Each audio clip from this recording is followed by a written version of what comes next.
Shalom, selamat sore ibu-ibu yang dikasihi Tuhan Yesus Kristus.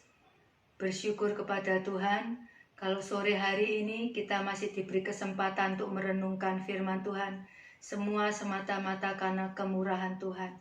Sebelumnya mari kita berdoa bersama-sama terlebih dahulu. Bapa yang di surga, di dalam nama Tuhan Yesus Kristus, Engkau tolong kami Tuhan, sebentar kami akan mendengarkan firman-Mu, merenungkan firman-Mu, mampukan setiap kami mengerti isi hati Tuhan, apa yang dikehendaki Tuhan dalam kehidupan kami. Tolong kami Tuhan, tutup bungkus kami dengan kuasa-Mu, lindungi kami, sehingga tidak ada satupun firman yang dicuri oleh kuasa si jahat.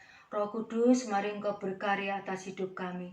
Terima kasih Bapak, urapi setiap kami, urapi setiap pendengaran kami. Di dalam nama Tuhan Yesus Kristus, kami menyambut firman Tuhan. Haleluya, amin. Puji Tuhan. Ibu-ibu yang dikasihi Tuhan, tema firman Tuhan sore hari ini, saya beri judul, Bagaimana Bisa? Itulah Tuhan. Mari kita sama-sama membaca firman Tuhan di dalam Yeremia pasal 32, ayat yang ke-27. Yeremia pasal 32 ayat yang ke-27. Demikian bunyi firman Tuhan. Sesungguhnya akulah Tuhan, Allah segala makhluk. Adakah sesuatu apapun yang mustahil untukku? Kita baca sekali lagi ya. Sesungguhnya akulah Tuhan, Allah segala makhluk. Adakah sesuatu apapun yang mustahil untukku? Ibu-ibu yang dikasihi Tuhan, jika saat ini ibu-ibu ditanya, adakah sesuatu apapun yang mustahil untuk Tuhan?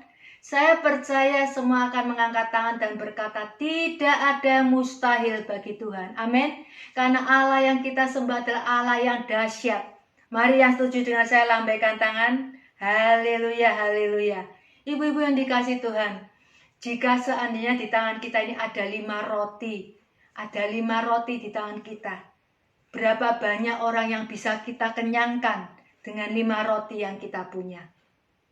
5 orang? 10 orang? Nah, mari kita baca firman Tuhan dalam Yohanes pasal 6. Yohanes pasal 6 ayatnya yang ke-9 sampai yang ke-13. Yohanes pasal 6 ayat 9 sampai 13. Demikian bunyi firman Tuhan. Di sini ada seorang anak yang mempunyai 5 roti jelai dan 2 ikan. Tetapi apakah artinya itu untuk orang sebanyak ini? Kata Tuhan Yesus, suruhlah orang-orang itu duduk. Adapun di tempat itu banyak rumput, maka duduklah orang-orang itu kira-kira 5.000 laki-laki banyaknya. Lalu Yesus mengambil roti itu, mengucap syukur dan membagi-bagikannya kepada mereka yang duduk di situ. Demikian juga dibuatnya dengan ikan-ikan itu sebanyak yang mereka kehendaki. Dan setelah mereka kenyang, ia berkata kepada murid-muridnya, kumpulkanlah potongan-potongan yang lebih supaya tidak ada yang terbuang. Maka mereka pun mengumpulkannya dan mengisi 12 bakul penuh dengan potongan-potongan dari kelima roti jelai yang lebih setelah orang makan. Amin. 5 roti di tangan kita paling-paling hanya bisa membuat kenyang 5 orang. 10 orang aja itu mungkin rotinya baru sampai di tenggorokan. Tetapi di tangan Tuhan, 5 roti bisa membuat 5.000 orang laki-laki kenyang. Masih sisa 12 keranjang. Bagaimana bisa? Itulah Tuhan. Bagaimana bisa? Itulah Tuhan. Tuhan yang kita sembah ini adalah Tuhan yang sangat berkuasa. Tidak ada yang mustahil bagi Tuhan. Amin. Percaya dan berharaplah hanya pada Tuhan. Allah kita ini tidak dibatasi oleh jumlah. Dengan jumlah yang sedikit, Tuhan bisa menjadikan banyak berlipat kali ganda, bahkan berlimpah-limpah, berlebih-lebih. Amin, ibu-ibu yang dikasihi Tuhan. Allah kita dahsyat. Nah, ibu-ibu yang dikasihi Tuhan, ketika kita mengangkat tangan, ada 5 jari. Coba kalau kita menggenggam, seberapa besar sih genggaman kita? Adakah genggaman kita sebesar helm? Tidak. Segenggam kita seperti ini. Kalau tahu ada yang ahli karate atau tinju, mungkin ya lebih besar 2 kali lipat lah dari genggaman seorang wanita. Seandainya kalau kita ini mempunyai tepung segenggam, ada berapa roti yang bisa kita buat dari segenggam tepung ini? Ayo ibu-ibu yang pandai memasak di rumah, saya tanya, kalau ibu-ibu punya segenggam tepung terigu, bisa berapa buat bakpao? Bisa berapa banyak roti yang kita buat? Coba ya, kita lihat sekarang di dalam 1 Raja-Raja 17, kita buka di dalam 1 Raja-Raja 17, 1 Raja 17 ayat 12. Ya, 1 Raja-Raja 17 ayat 12, demikian bunyi firman Tuhan. Perempuan itu menjawab, demi Tuhan, Allahmu yang hidup, sesungguhnya tidak ada roti padaku sedikit pun, kecuali segenggam tepung dalam tempayan, dan sedikit minyak dalam buli-buli. Dan sekarang aku sedang mengumpulkan 2-3 potong kayu api, kemudian aku mau pulang dan mengolahnya bagiku dan bagi anakku. Dan setelah kami memakannya, maka kami akan mati. Tetapi Elia berkata kepadanya, janganlah takut, pulanglah, buatlah seperti yang kau katakan. Tetapi buatlah lebih dahulu bagiku sepotong roti bundar kecil daripadanya, dan bawalah kepadaku, kemudian barulah kau buat bagimu dan bagi anakmu. Ayat 14. Sebab beginilah firman Tuhan Allah Israel, tepung dalam tempayan itu tidak akan habis, dan minyak dalam buli-buli itu pun tidak akan berkurang sampai pada waktu Tuhan memberi hujan ke atas muka bumi. Ayat 16. Tepung dalam tempayan itu tidak habis dan minyak dalam buli-buli itu tidak berkurang, seperti firman Tuhan yang diucapkannya dengan perantaraan Elia.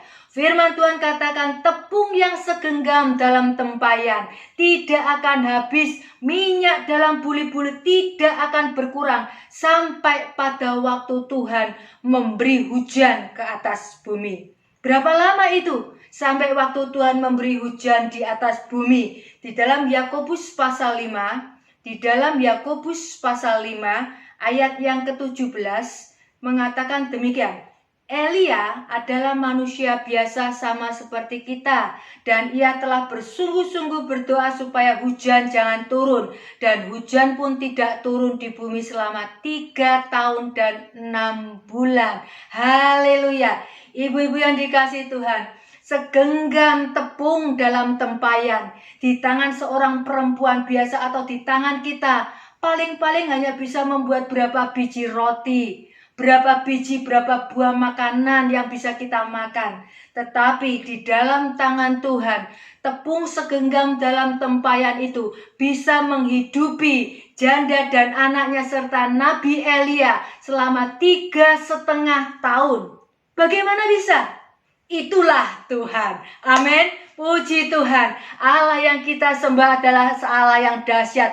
Tidak ada sesuatu pun yang mustahil bagi Tuhan. Ibu-ibu yang dikasihi Tuhan, Allah kita tidak dibatasi dengan jumlah, Allah kita tidak dibatasi dengan waktu. Segenggam tepung bisa membuat kenyang, memberi makan seorang perempuan dan anaknya dan seorang nabinya, hambanya selama 3,5 tahun. Amin. Ibu-ibu yang dikasihi Tuhan, saya percaya dalam kehidupan kita sehari-hari tidak pernah lepas dengan yang namanya air. Nah, kita semua pasti tahu dong, air yang kita minum pasti airnya tidak berasa hambar, tawar, warnanya putih, jernih, bening, tidak berwarna. Tetapi lihat, apa sesuatu yang biasanya jernih, bening, tidak berwarna, tidak berasa, ketika di tangan Tuhan akan menjadi sesuatu yang luar biasa. Karena Allah kita Allah yang dahsyat, Allah kita tidak ada yang mustahil bagi Dia. Kita buka firman Tuhan dalam Yohanes pasal yang kedua. Yohanes pasal yang kedua. Yohanes pasalnya yang kedua ayat 6-9. Yohanes pasal yang kedua ayat 6-9. Di situ ada 6 tempayan yang disediakan untuk pembasuhan menurut adat orang Yahudi. Masing-masing isinya 2-3 buyung. Tuhan Yesus berkata kepada pelayan itu, isilah tempayan-tempayan itu penuh dengan air, dan mereka pun mengisinya sampai penuh. Lalu kata Yesus kepada mereka, sekarang cedoklah dan bawalah kepada pemimpin pesta. Lalu mereka pun membawanya. Setelah pemimpin pesta itu mengecap air yang telah menjadi anggur itu, dan ia tidak tahu dari mana datangnya, tetapi pelayan-pelayan yang mencedok air itu mengetahuinya. Ia memanggil mempelai laki-laki dan berkata kepadanya, setiap orang menghidangkan anggur yang baik dahulu, dan sesudah orang puas minum, barulah yang kurang baik akan, tetapi engkau menyimpan anggur yang baik sampai sekarang ini. Haleluya. Ibu-ibu yang dikasihi Tuhan, air biasa, bahkan air untuk cuci, ya, dimasukkan dalam tempayan, dicedok, diberikan kepada pemimpin pesta.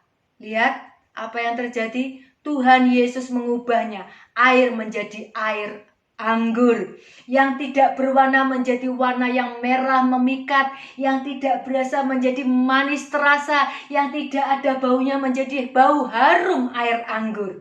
Ibu-ibu yang dikasihi Tuhan, bagaimana bisa? Itulah Tuhan. Tidak ada yang mustahil bagi Tuhan. Percaya dan berharaplah kepada Tuhan. Amin. Puji Tuhan. Bagaimana keadaan rumah kita saat ini? Pernikahan, rumah tangga, pergaulan hubungan kita antar sesama, antar sanak saudara kita. Apakah tetap ada yang terasa manis?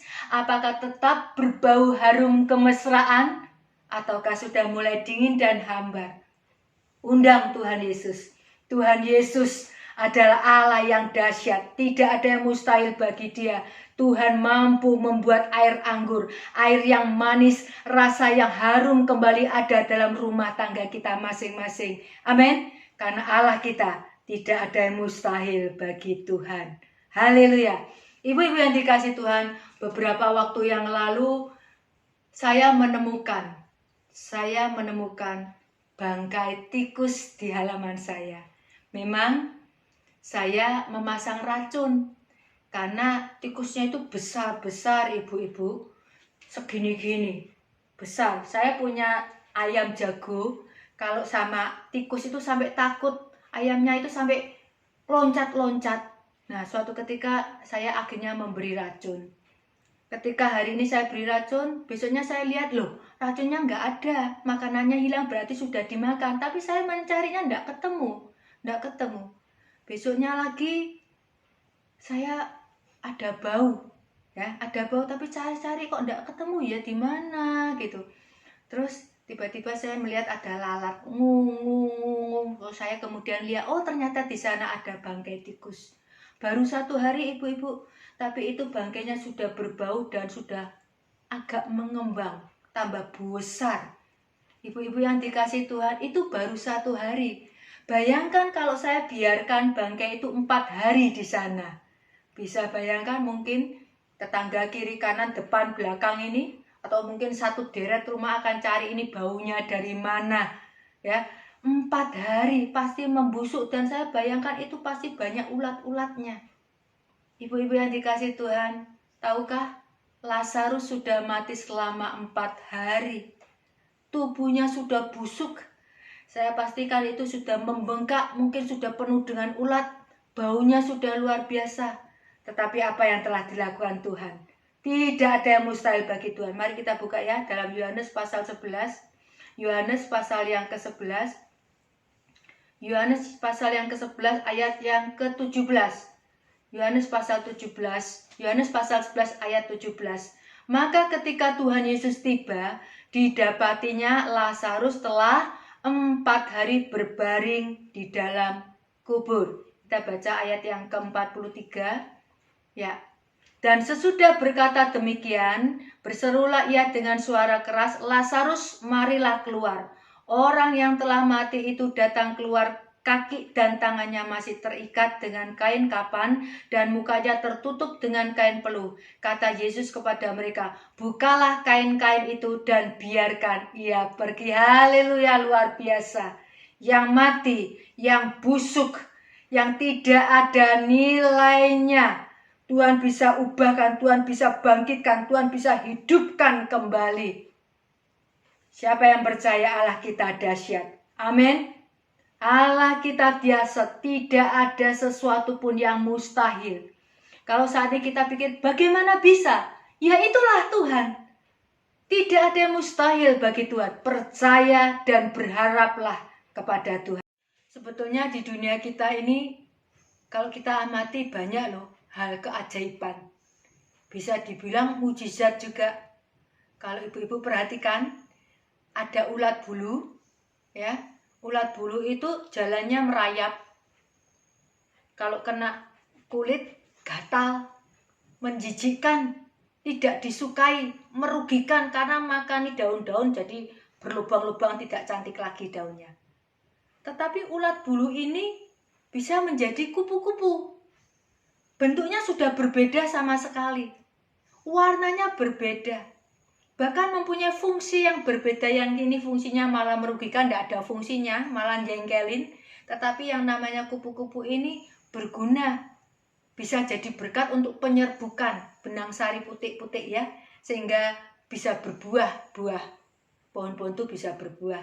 Karena salah satunya serangga yang melakukan penyerbukan itu kupu-kupu. Kupu-kupu disukai orang. Kalau ada anak kecil lihat kupu-kupu dikejar. Tapi coba kalau ada ulat, pasti kita para ibu melarang anak-anak kita memegangnya. Ya kan? Bahkan kita berusaha menyingkirkannya jauh-jauh. Dari ulat menjadi kupu-kupu. Suatu bentuk yang sama sekali berbeda. Yang satu menyakiti orang, tidak disukai, tetapi bisa diubah, bisa berubah menjadi sesuatu yang menyenangkan. Ibu-ibu yang dikasihi Tuhan, demikianlah pula kehidupan kita. Kita dulu ini adalah manusia yang sangat berdosa. Banyak dosa. Banyak perkataan perbuatan kita yang tidak kita sadari mungkin menyakiti orang. Membuat kepahitan, geram. Tetapi lihat, di dalam Kristus kita menjadi ciptaan yang baru. Kita buka ya di dalam 2 Korintus pasal 5. 2 Korintus pasal 5 ayat yang ke-17.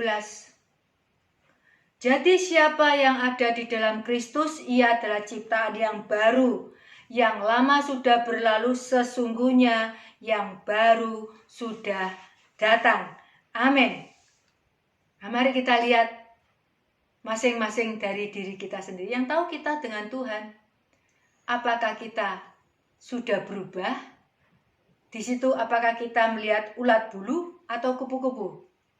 Kita melihat manusia lama atau manusia baru. Coba kita buka ya dalam Kolose 3. Kolose 3 ayat yang ke-7-10. Kolose 3 ayat yang ke-7 sampai 10. Dahulu kamu juga melakukan hal-hal itu ketika kamu hidup di dalamnya. Tetapi sekarang buanglah semuanya ini, yaitu marah, geram, kejahatan, fitnah, dan kata-kata kotor yang keluar dari mulutmu.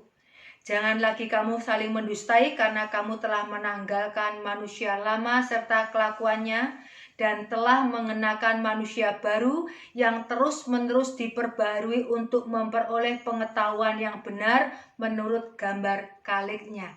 Manusia baru yang terus-menerus diperbarui. Caranya di ayat yang kelima. Matikan dalam dirimu segala sesuatu yang duniawi, yaitu percabulan, kenajisan, hawa nafsu, nafsu jahat, dan juga keserakan yang sama dengan penyembahan berhala. Semuanya itu mendatangkan murka Allah.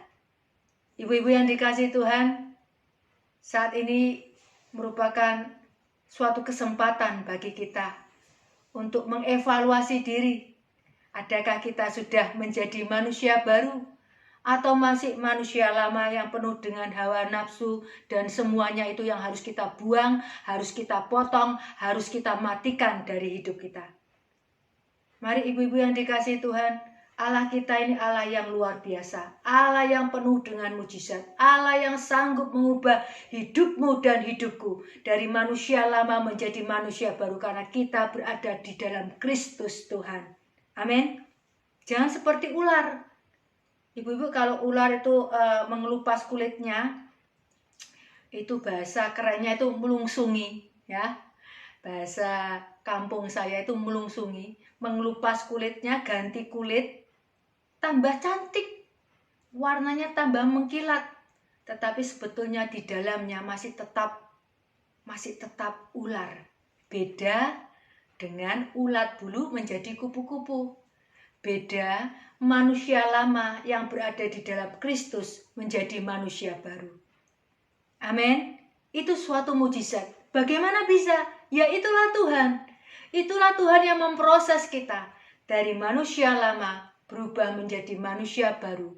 Karena kita di dalam Tuhan, kita diberi hati yang baru, roh yang baru, hati yang taat. Roh Tuhan diam di dalam kita sehingga kita dimampukan hidup dalam ketetapan-ketetapan Tuhan. Hidup memegang peraturan-peraturan Tuhan. Itu dalam Yesaya 36 ayat 26. Ibu-ibu yang dikasihi Tuhan, kita semua sudah membaca firman begitu banyak. Ya. Allah yang kita sembah ini tidak ada yang mustahil bagi Tuhan. Saat ini kesempatan bagi kita. Akankah kita mau tetap mempercayai bahwa tidak ada yang mustahil bagi Tuhan? Kalau toh saat ini kita belum mengalami mujizat atau sesuatu yang kita harapkan, itu bukan berarti Allah tidak mampu. Tetapi Allah tahu apa yang terbaik untuk kita. Waktunya kapan, bagaimana caranya. Yang jelas, ibu-ibu yang dikasihi Tuhan. Tuhan Yesus Kristus rela mati untuk kita. Bapa di surga memberikan anaknya yang tunggal untuk kita. Pasti Bapa memberi yang terbaik. Allah turut bekerja dalam segala sesuatu untuk mendatangkan kebaikan bagi kita yang mengasihinya. Amin. Kalau kita tanya bagaimana bisa? Itulah Tuhan. Nantikan mujizat Tuhan, nantikan keajaiban Tuhan. Kuasa Tuhan turun atas kita semua. Amin. Puji Tuhan, mari kita berdoa. Bapa yang di surga, di dalam nama Tuhan Yesus Kristus, kami mengucap syukur. Kami sudah melihat kebesaran Tuhan lewat firman Tuhan. Tolong kami Tuhan, mampukan kami, tambahkan iman pengharapan kami kepada Tuhan. Kasih kami kepada Tuhan. Kami percaya Tuhan berdoa bagi kami, sehingga iman kami tidak gugur, sehingga kami tidak tergoncangkan. Karena Tuhan Yesus mengasihi kami, mendoakan kami, supaya kami meraih keselamatan sampai akhir.